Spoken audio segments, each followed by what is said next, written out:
the beginning of the holiday season. Thanksgiving is closer than any one of us would like to think. Christmas is right around the corner. If we haven't started already, now is the time where plans are made. Travel plans, dinner plans, family gathering plans, this plan, that plan, other plans, so many plans. And quite often when you have so many plans, there's going to be one or two of them that go astray. And when that happens, it can be kind of crazy making at first. Especially if it happens in the last minute. But I ask you, I know everybody has experienced this, what usually happens when our best laid plans fall flat? It all works out, doesn't it? It all works out in ways we usually would never have guessed. That's because within that spontaneous rearrangement of your ideas of how the world should work lays the evidence of the interwoven presence and power of creation that we call spirit. And the great news is you have called it forward. You did this through your intent of good in your plan making, your intent of goodwill and caring for the welfare of others, and the anticipation of the good to come in these gatherings. It's the energy of good which has imbued itself within your plans, reaching outside of the parameters that you set for it. I'm going to say that again. It's the energy of good which is imbued within your plans, reaching out of the parameters that you set for it. And it creates something new. That's what we commonly call, what do you think it's commonly called? Divine order. Or serendipity. Yep, divine order. Divine order. It's divine order at work. Do you know why divine order is working? Because there's been some sowing going on. And if there's sowing, there's going to be reaping. It's spiritual law that shows up in different ways and works in and through everything. It's one of those spiritual laws that can work for you or not so much, depending on how you use it. And you use it all the time. And unity, one of the ways the spiritual law shows up is what we call the law of mind action.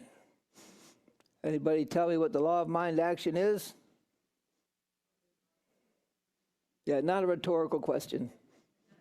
Let's try it again.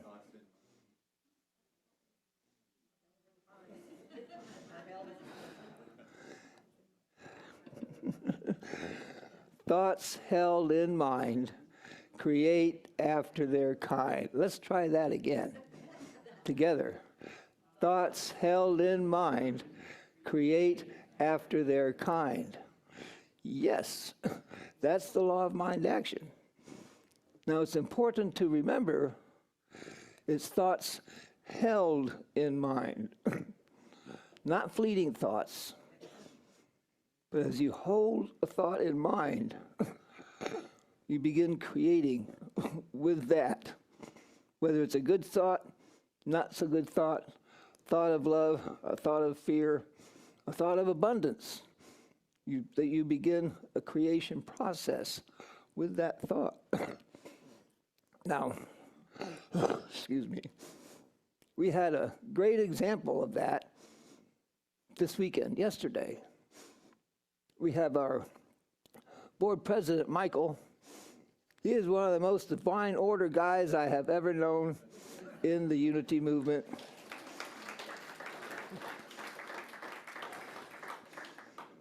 And it showed up yesterday. Yesterday, our sale was competing with all kinds of other sales. The church up the street was having their sale. Gulfport had their Art in the Yard sale. There were just sales all over the place. And the newspaper did not put our advertisement in it. So there you go. And what happened? We exceeded our goal.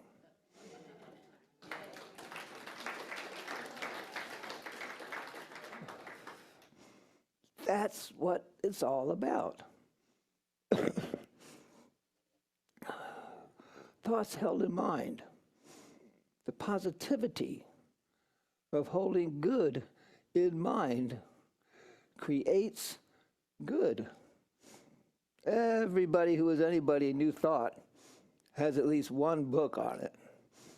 And I found an example in a book too. The good book, imagine that.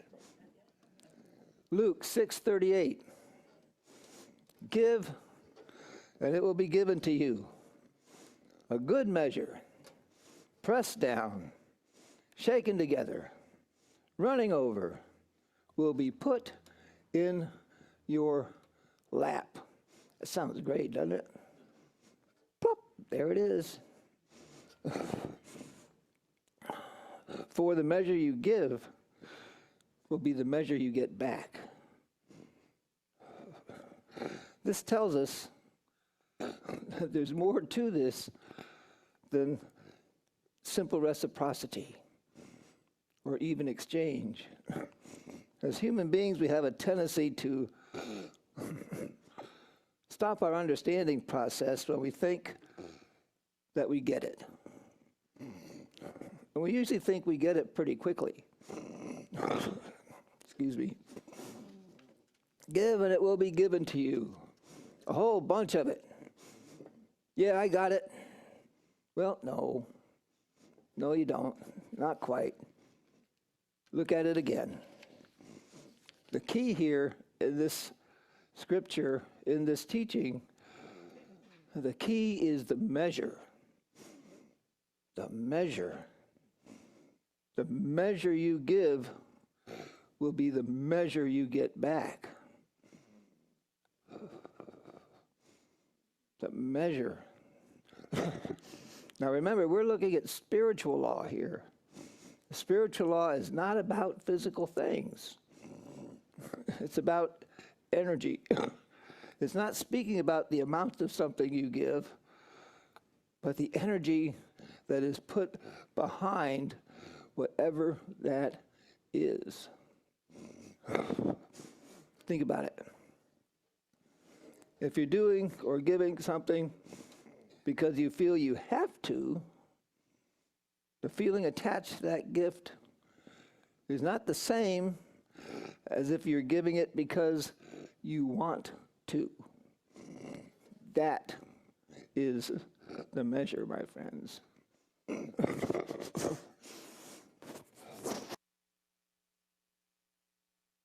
If you're giving something, money, time, whatever, with the idea that you will get more in return because you're giving this, that is the motivation behind it. If you're giving to the great Santa Claus God, that you do something good or you give something and you expect, something better to come back because that's your motivation for giving it, you're missing the mark. If you give out of your divine inherent nature to be giving, there is no measure put on the gifts that you will receive. No measure. That means you could give money, but you might not get money in return. You might get time. But whatever it is, you are going to receive tenfold because we're receiving from the infinite source of good. We're giving from the infinite source of good that's moving through us.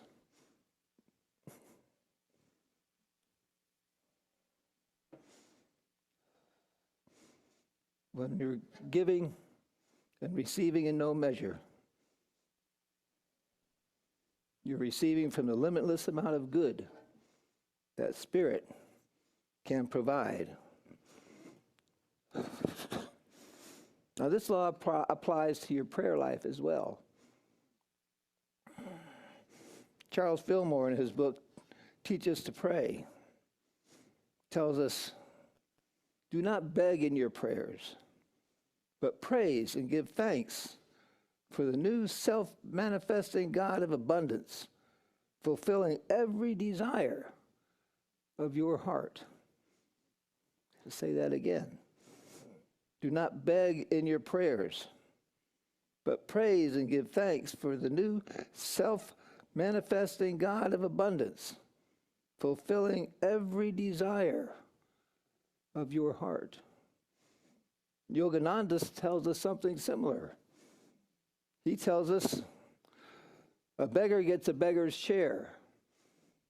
You are full heir. Pray that way. A beggar gets a beggar's share. You are full heir. Pray that way. So, my friends, as we head into our holiday season, as we finish off that Halloween candy, we head into that time of year where giving and receiving becomes ever more prevalent, relevant, and evident in our lives. Let us be aware of the measure we are placing on our gifts of every kind, and be ready to experience a time of gratitude, fulfillment, of love and blessing that is truly without measure. God blesses you.